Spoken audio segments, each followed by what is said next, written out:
बेटा good morning. कल जो आपको क्लासिफाइड एडवर्टाइजमेंट का के दो एग्जाम्पल करवाए थे, आज उससे अगला पार्ट ले रहे हैं। क्लासिफाइड में सिचुएशन रैकेट के बाद में सेल परचेज का बताया था आपको। देखिए वैरायटी ऑफ क्वेश्चन है, वैरायटी ऑफ इसके टाइप है जो मैंने आपको बताए थे। कोशिश करेंगे हम एक एक दो दो हर एक टाइप के आपको एग्जाम्पल मिल जाएं। इससे आगे आपने क्या करना है, ये पॉइंट विशेष आपके लिए। You will have to solve separate questions in your fair notebook। ऐसा नहीं है कि आपने ये वीडियो देखी, एक ही क्वेश्चन मैंने सोल्व कर रखा है, या आपने आपके सामने आपने नोटबुक में नोट डाउन कर लिया, उसके बाद सेकंड नहीं किया। You will have to find out the second question from any book। कहीं से भी आपने इसका एक सेकंड एग्जाम्पल खुद की तरफ से तैयार करना है। तो आज मैं जो आपको बताने वाला हूँ सेल परचेज का बता रहा हूँ। जैसे सेल परचेज, एक बात मैं आपको स्टार्टिंग से क्लियर करता रहा हूँ बेटे, 10% to 100%। Maybe information is given in your question or may not be given, but you will have to write down 100% according to requirement of the answer। This is the point। अब question है यहाँ पर, you plan to sell your flat बेचना है, draft a suitable advertisement in 50 words, 50 words के लिए bounded कर दिया आपको, to be published in the classified columns। ये विशेष है, कई बार क्वेश्चन में नहीं मिलता ये चीज कि भाई क्लासिफाइड कॉलम या कहाँ पर। यहाँ पर इसमें बिल्कुल क्लियर दे रखा है, classified column of A local daily newspaper giving all necessary details of the flat. Question में फ्लैट के बारे में कोई इंफॉर्मेशन नहीं दी हुई है। सेल परचेज में अब आपकी नॉलेज में होना चाहिए कि भाई फ्लैट को बेचने के लिए उसकी क्या क्या स्पेशलिटी हम लोगों को बताएं। जितनी ज़्यादा स्पेशलिटी, जितने ज़्यादा चीज़ें बताएंगे, लोग ज़्यादा अट्रैक्ट होंगे, विजिट करेंगे और परचेज करेंगे। अभी हमारी जो एडवर्टाइजमेंट आपकी क्लासिफाइड, इसके जो पॉइंट्स हैं, जो फ्रेजेज आप लिखेंगे, जो वर्ड्स में लिखेंगे, उस पर डिपेंड करते हैं कि आपने कितना कैसे क्या कुछ लिखा है। मैंने मिनिमम वर्ड्स में लिखने की कोशिश करी है। आप 50 वर्ड तक है, आप 30 to 50, 40 to 50 कहीं भी जा सकते हैं, 51 पे नहीं जाना, ठीक है। इसके क्वेश्चन में से और मेरी तरफ से मैंने कुछ पॉइंट ऐड करके ये आपके लिए लिखी है।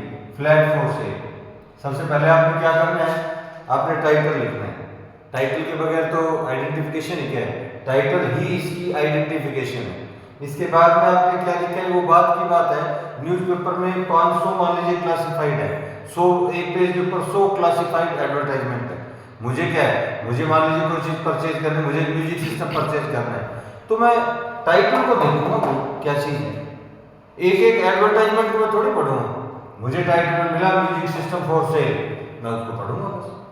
जो बाकी की 99 बची 99 क्यों मेरे लिए बेकार।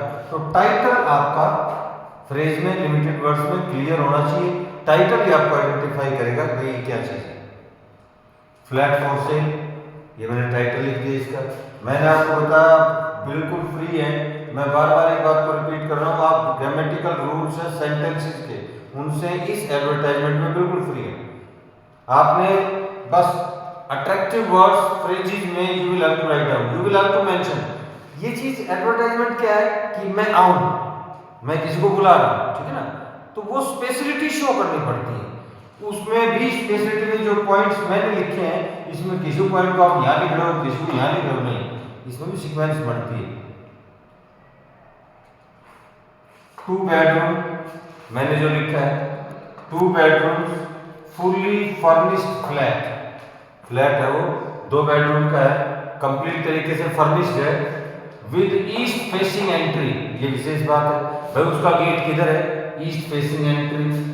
2 साइड ओपन, भाई कॉर्नर के ऊपर रह जाता है तो 2 साइड ओपन हो गया, फ्लैट होता है वो। पार्क फेसिंग, पार्क भी उसके सामने है भाई, ये भी एक अच्छी बात है। गवर्नमेंट अप्रूव्ड, भाई कॉलोनी को ऐसी जो अप्रूव ना हो, ठीक है ना, तो गवर्नमेंट अप्रूव्ड कॉलोनी है। रीजनेबल प्राइस, भैया ऐसा भी नहीं है कि बहुत ज़्यादा कुछ रेट बहुत ज़्यादा है, रीजनेबल है, यानी मतलब नेगोशिएबल है, छोटी मोटी एडजस्टमेंट है, इसका मतलब ये हो सकती है। अवेलेबल फॉर सेल, ये बिक्री के लिए उपलब्ध है, कहाँ पर, ये भी जरूरी है। एट डीडीए फ्लैट्स, डीडीए को फ्लैट वगैरह बनाते हैं, उसमें सेक्टर 11 गुरुग्राम, सेक्टर 11 के नज़दीक होगा या सेक्टर 11 में होगा गुरुग्राम में, ठीक है ना। साथ में मोबाइल नंबर दे दिए, मोबाइल नंबर कभी भी खुद का ना लिखें और गलत ना लिखें। गलत का मतलब आपने खुद का तो नहीं लिखा, कुछ भी लिख दिया तो किसी का नंबर तो होगा, वो गलत है हमारी तरफ से। तो एक काम कर सकते हैं, जैसे मैंने लिखा 99999 और फिर क्रॉस कर दिया मैंने पास बार। ये क्वेश्चन के आंसर के पॉइंट ऑफ व्यू से क्लासिफाइड में ये नहीं मिलेगा बिल्कुल ऐसे, ठीक है ना।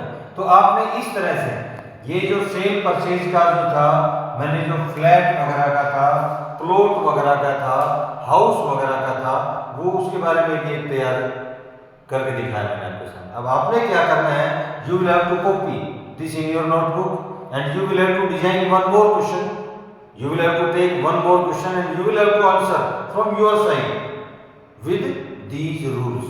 Okay, ठीक है बेटा, एक्सरसाइज करनी है इसकी। ओके।